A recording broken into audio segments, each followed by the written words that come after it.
must find a partner for you," Ethel was saying, and she took Lucilla's hand in her cool, slim one and tried to lead her away from the window. "Oh, no, really, I'm quite happy here," Lucilla replied, and she tried to explain that she did not really know anyone at the party and was feeling rather shy and a bit tired.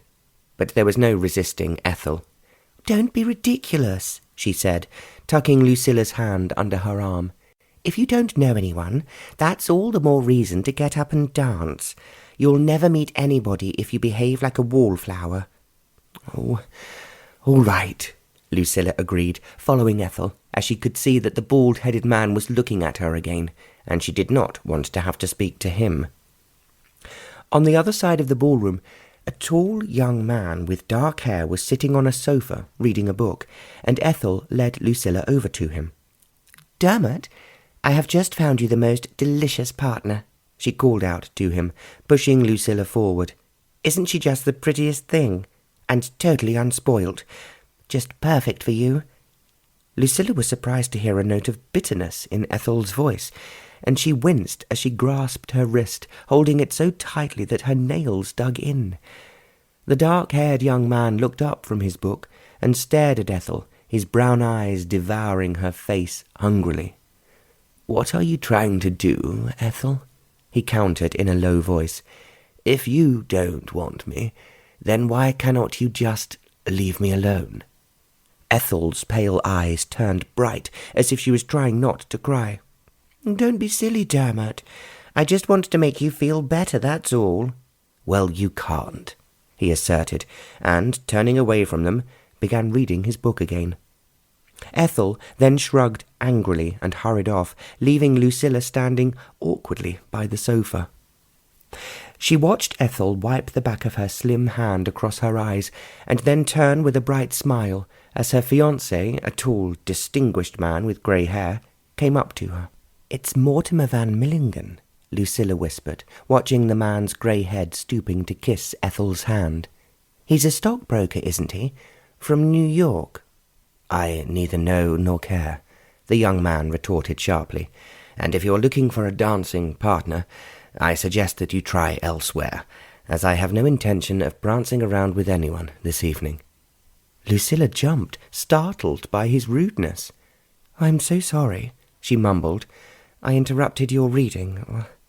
I didn't mean—" The young man looked up at her with a frown, and then away again quickly, and Lucilla felt a pang in her heart as she could see a look of pain in his brown eyes.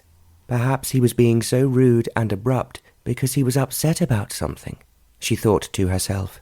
"Excuse me, sir," she said. "I will not trouble you any further."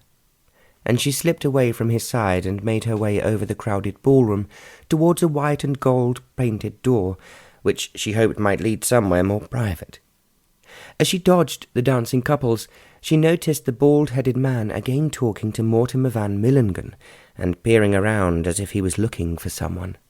"I do hope he isn't looking for me," she thought, and then sighed with relief as she opened the door and slipped through, finding herself in a small salon, furnished with several gilt chairs and a shining grand piano.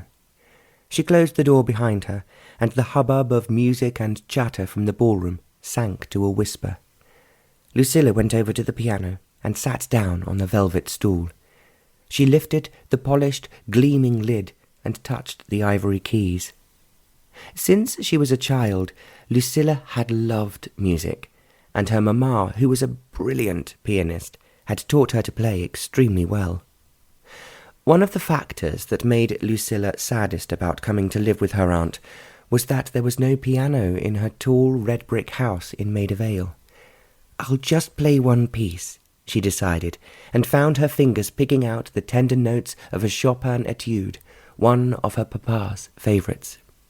In an instant, she was lost in the magical world of the music, and it was almost as if she was back in the music room of Wellsprings Place, with the wind rustling in the trees outside, and her dear papa sitting by the fire, his foot softly tapping in time to her notes.